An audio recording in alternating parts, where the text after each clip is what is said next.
La thèse est un travail. C'est un travail lent, exigeant et qui pèse pendant plusieurs années sur la vie personnelle, familiale et la disponibilité pour les autres. Il est donc déraisonnable de s'engager dans cette voie si l'on n'a pas fait ses preuves. C'est pourquoi un bon cursus universitaire doit permettre de réaliser avant l'inscription au doctorat des travaux universitaires de quelques dizaines de pages pour la licence et des travaux avec un mémoire pour le master de recherche. La thèse de doctorat est un travail de recherche, même si ce n'est pas toujours un chef-d'œuvre, c'est l'œuvre qui permet à un chercheur de s'affirmer, d'éprouver ses capacités et de montrer son aptitude à mener une recherche. Il est donc déraisonnable de s'engager dans la préparation d'une thèse de doctorat pour des raisons principalement négatives, absence de perspective d'emploi, frustration, manque de divers ordres, etc. Au contraire, il est très important que les différents travaux de master de recherche ou de doctorat s'inscrivent dans un plan de carrière, dans une stratégie personnelle. S'agit-il de s'engager dans une carrière universitaire ou d'amorcer un cursus dans la recherche, dans quelle discipline, dans quelle spécialité, dans votre pays ou dans un autre pays, dans le public ou dans le privé, éventuellement dans une organisation internationale? Il n'est sans doute pas possible, au moment de l'inscription en master de recherche, en doctorat, d'avoir une réponse précise à, à la question du nombre de pages. Ce n'est pas un problème de nombre de pages, c'est un problème de qualité du travail. Combien de fois n'a-t-on pas entendu de ce propos? En fait, les mêmes qui tiennent ce propos tiquent souvent devant un mémoire trop plat ou une thèse maigriette. Je me risque donc à proposer 300 à 500 pages comme un ordre de grandeur raisonnable pour des thèses de lettres et des sciences humaines, économiques ou sociales.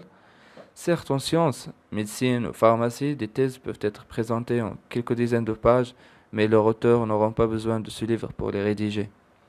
Quant au nombre de lignes par page et de signes par ligne, conformez-vous aux usages de votre université en veillant à ce que les pages soient aérées sans jamais paraître creuses ni légères.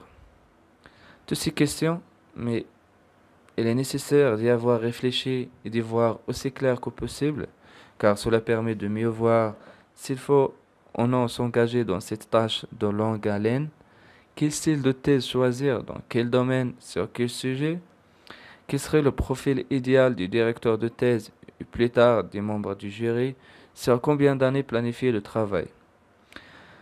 Bref, une thèse de doctorat, c'est beaucoup de travail. Ce sont plusieurs années au cours desquelles se précise votre propre devenir. Il ne faut en aucun cas s'y engager à la légère. Seuls devraient s'engager en doctorat ceux qui, à la fois, ont la ferme volonté et la capacité, éprouvent la nécessité pour leur propre carrière, enseignement, recherche, travail dans certains organismes nationaux et internationaux, ou pour assouvir une passion intellectuelle en cours de vie active ou à la retraite.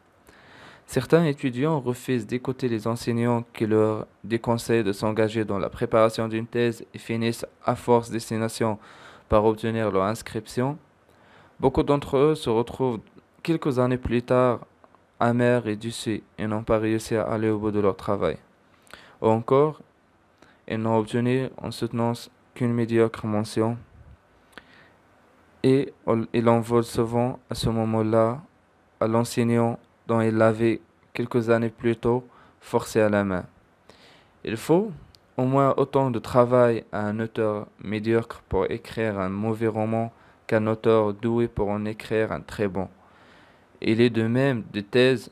Or, c'est la qualité de la thèse que l'on juge en fin de course, non pas le temps de travail passé, ni la bonne volonté de l'étudiant. À l'inverse, la réalisation d'une bonne thèse par un chercheur qui en a la capacité procure une large gamme de satisfaction, toutes celles de la recherche et du travail intellectuel, celles de l'écriture, celles de la participation à un travail collectif, celles enfin de faire progresser sur un point l'état de la réflexion et de la connaissance.